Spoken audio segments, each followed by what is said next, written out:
এ ফাটা, কালকে তোর স্কুল আছে না? হ্যাঁ আছে তো। কালকে তোকে আমি স্কুলে নিয়ে যাব, সকাল সকাল রেডি হয়ে যাবি। হ্যাঁ তুমি যাবা কেন? আমি আর কেউ তো ঠিক চলে যাবো। না, কেউটার সাথে যেতে হবে না, ও একা যাবে। কালকে আমি তোকে দিয়ে আসবো। বালা এমন করলে কিন্তু আমি স্কুলে যাবো নাই বলে দিলাম। এমনিতেও আমার স্কুল যেতে ইচ্ছা করে না, এখন তুমি যদি আমার সাথে যাও তাহলে কিন্তু আমি স্কুলে যাবো না। আরে বাবা ছাড়ো না, ও যখন বলছে কেউটির সাথে যাবে তখন যাক। আরে না, ওই কেউটার সাথে গিয়ে গিয়ে ও এতবার বেড়েছে। স্কুলে যাওয়ার নাম করে ওই পাশের বাগানে বসে বিড়ি খায়। আমি কি কোনো খোঁজ পাই না নাকি? কালকে আমি নিজে গিয়ে ওকে স্কুলে দিয়ে আসবো, আর স্যারের সাথেও কথা বলে আসবো।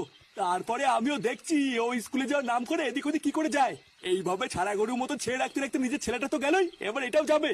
একই ভুল আমি বারবার করবো না। কালকে স্যারের সাথে গিয়ে আমি নিজে কথা বলবো। ধুর বাড়া।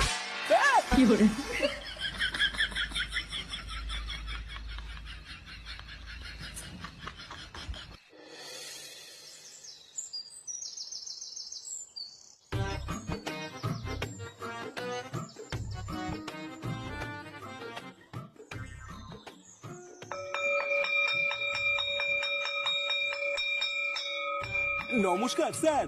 হ্যাঁ বলুন নাটু বাবু, কিছু বলবেন? আসলে স্যার আমি ফাটাকেই স্কুলে দিতে এসেছিলাম, বুঝলেন তো। তাই